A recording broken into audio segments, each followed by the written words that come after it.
এবারের বর্ষা মৌসুম ভয়াবহ বিপর্যয়ের মুখোমুখি করেছে ভারতের উত্তর পূর্বাঞ্চলীয় ত্রিপুরা রাজ্যকে। গেল ৩ দশকের মধ্যে সর্বোচ্চ বৃষ্টিতে সৃষ্ট বন্যায় প্লাবিত বিস্তীর্ণ জনপদ। বিহার ও ঝাড়খণ্ডে বন্যার পানির চাপ বাড়ায় খুলে দেওয়া হয়েছে ফারাক্কা বাঁধের গেট। ভারী বৃষ্টি ও বন্যায় নাজেহাল গুজরাটের ভাদোদরা, আহমেদাবাদও।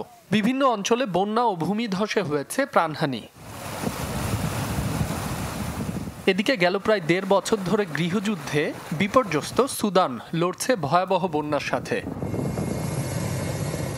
গেল জুন থেকে চলা ভারী বৃষ্টিতে দেশটির পোর্ট সুদান শহরের আরাবাদ বাঁধ ভেঙে গেলে নামে চরম বিপর্যয়।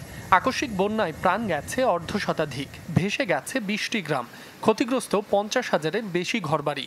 সবচেয়ে বেশি ক্ষতিগ্রস্ত উত্তর ও পশ্চিম দারফুর রাজ্য।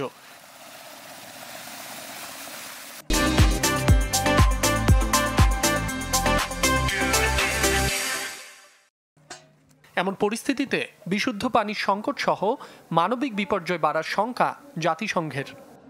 Arbat Dam, which is about 38 kilometers northwest. বৃষ্টিতে আরাবাতের ব্যাপক ক্ষতি হয়েছে, বেশ কয়েকটি গ্রাম ধ্বংস হয়েছে, অনেকেই মারা গেছে। আরাবাত এই অঞ্চলের পানি সরবরাহের প্রধান উৎস। তা ক্ষতিগ্রস্ত হওয়ায় বিশুদ্ধ পানির সংকট দেখা দিবে। এতে সুদানের মানবিক বিপর্যয় আরও বাড়বে। পরিস্থিতি সামাল দিতে স্থানীয় কর্তৃপক্ষের সাথে আমরা কাজ করছি। এছাড়া নাইজেরিয়ায় বন্যায় প্রাণ গেছে অর্ধশতাধিক। দেশটির জিগাওয়া, আদমাওয়া ও তারার রাজ্যে বাস্তুচ্যুত হয়েছে ৪০,০০০-এর বেশি মানুষ। ক্ষতিগ্রস্ত হয়েছে প্রায় ৭০০ হেক্টর ফসলি জমি। মাসুম রাব্বি, চ্যানেল 24।